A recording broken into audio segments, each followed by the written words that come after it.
नमस्कार, insider live देख रहे हैं आप। अगर मैं आपसे ये कहूं कि मुकेश सहनी को फिर से धोखा मिलने जा रहा है और धोखा मिल गया है, तो कुछ लोग बहुत ज्यादा विरोध करते हैं और कमेंट में तरह तरह की बातें लिखते हैं, लेकिन ये होने वाला है। जी हाँ, मुकेश सहनी को सीटें उनके लिए बच ही नहीं रही है। जी हाँ, देखिए, लोकसभा के चुनाव के समय से चर्चा करते हैं। लोकसभा चुनाव का समय ऐसा था कि मुकेश सहनी और तेजस्वी, वो जो होता है ना एकदम पक्के दोस्त, एक अलग बॉन्डिंग नजर आती थी दोनों के बीच में। लेकिन अब मुकेश सहनी तेजस्वी यादव के साथ चीजें अब क्रिटिकल हो गई है। चीजें अब ऑलमोस्ट सेम नहीं रही है कि उस पर चर्चा की जाए, उस पर बातचीत की जाए। चीजें बिल्कुल अलग हो गई है।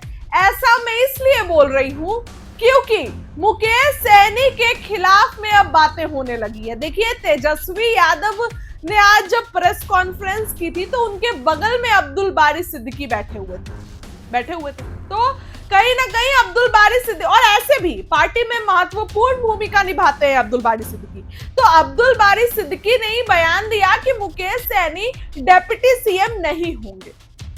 तरह तरह की बातें करते हैं।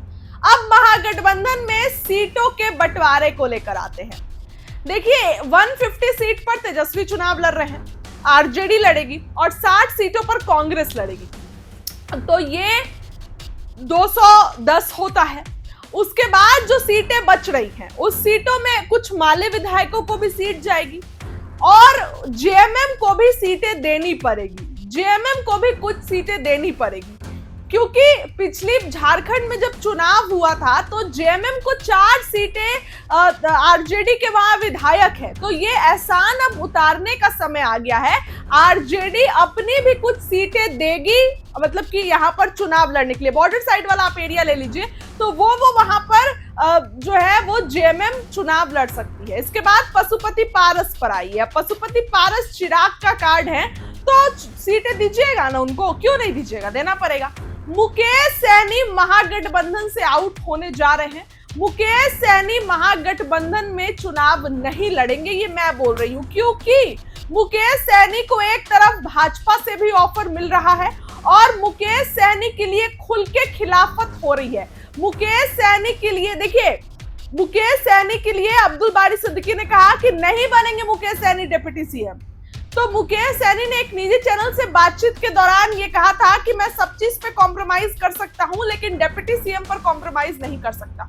उन्होंने ये कहा है कि बाराती नहीं दूल्हा बनने आया हूं। ये बातें मुकेश सहनी ने कही है।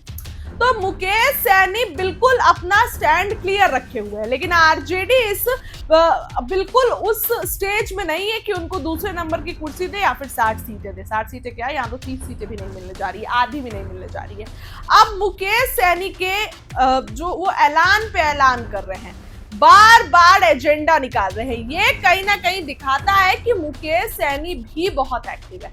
मुकेश सहनी ने हर न्यूज चैनल से बातचीत करते हुए कहा है कि बिल्कुल डिप्टी सीएम पर सब कुछ क्लियर हो गया है, लेकिन अभी तक कुछ भी क्लियर नहीं हुआ है। अब्दुल बारी सिद्दीकी का ये बयान आया है। तो अब देखिए, कांग्रेस और तेजस्वी में सब कुछ ठीक हो चुका है। कांग्रेस और तेजस्वी अपनी सीटों पर अब कोई कॉम्प्रोमाइज नहीं करेगी। ये मैं इसलिए बोल रही हूँ क्योंकि अगर सब कुछ क्लियर नहीं होता तब राहुल गांधी और तेजस्वी एक साथ बिहार में यात्रा करने के लिए नहीं आते। सीटों पर अंदर ही अंदर बात बन गया है, रूपरेखा तय कर ली गई है कि क्या कुछ सीटों का फॉर्मूला होगा, किस तरीके से हम लोग चुनाव लड़ेंगे, ये तेजस्वी यादव और कांग्रेस में आपस में डिसाइड हो गया है। मुकेश सहनी के खिलाफ में इस तरीके का बयान आ रहा है, तो ये बातें तेजस्वी ने ही कहलवाई है। ऐसा नहीं है कि तेजस्वी के इजाजत के बिना, एक तो पत्ता भी नहीं हिलता है आरजेडी में, तो उनके इजाजत के बिना अब्दुल बारी सिद्दीकी ये बयान नहीं दे सकते। अब्दुल बारी सिद्दीकी ने यह बयान दिया कि मुकेश सहनी जी नहीं होंगे डिप्टी सीएम, कोई कमिटमेंट ही नहीं है अभी तक ऐसा। तो ये सब जो चीजें चल रही हैं, ये कहीं ना कहीं दिखाता है कि आने वाले दिनों में मुकेश सहनी महागठबंधन से आउट होने वाले हैं। मुकेश सहनी अब ज्यादा दिनों तक महागठबंधन में नहीं है। और देखिए, मुकेश सहनी जो है उनका पहले भी इतिहास रहा है। पिछली बार 2020 में चले गए भाजपा के साथ, बोले मेरे पीठ पे छुरा घोंपा है तेजस्वी यादव ने, और निकल गए। फिर लोकसभा में साथ आए, बोले भाजपा ने धोखा किया मेरे साथ, तमाम चीजें। लेकिन अभी भी वो ये बात कहते हैं कि भाजपा अगर निषाद समाज को आरक्षण देगी तो मैं उनके लिए प्राण दे दूंगा। तो मुकेश सहनी अभी थोड़े से आप कह सकते हैं कि बिल्कुल उनकी स्थिति कुछ भी क्लियर नहीं है। लेकिन अगर सीट बंटवारा इसी तरीके से होगा, यानी कि आरजेडी कांग्रेस आपस में तालमेल करती है और मुकेश सहनी को हटा देती है, तब मुकेश सहनी कोई बड़ा फैसला ले सकते हैं और भाजपा के द्वार उनके लिए खुले हुए। भले भाजपा के आपस में घटक दलों में लड़ाई चल रही है, जंग की नौबत आई हुई है, लेकिन फिर भी मुकेश सहनी का स्वागत वो खुले दिल से कर रही है, क्योंकि मुकेश सहनी अति पिछड़ा समाज से आते हैं। मतलब मल्लाह जो जाति है वो अति पिछड़ा समाज में, तो 36% जो है वो मुकेश सहनी ओवरऑल उनकी भूमिका है। तो जीत और हार में निर्णायक भूमिका निभाते हैं। तो तेजस्वी यादव तो ये चाह रहे हैं कि रोक ले, कम सीट भी दे, लेकिन मुकेश सहनी रुकने वाले नहीं है। और अगर मुकेश सहनी भाजपा के साथ जाते हैं, एनडीए के साथ जाते हैं, तो कितना फायदा होगा, किन किन सीटों पे होगा, ये भी हमने आपको बताया कि मुकेश सहनी को जाएंगे तो भाजपा को बम्पर फायदा होने वाला है। और मुकेश सहनी ये बात कहते भी रहे कि 20 में तेजस्वी इसलिए नहीं जीत पाए क्योंकि मैं भाजपा के साथ आ गया। मुकेश सहनी इस बात का दावा करते भी हैं कि जिधर हम रहेंगे वही गठबंधन जीतेगा।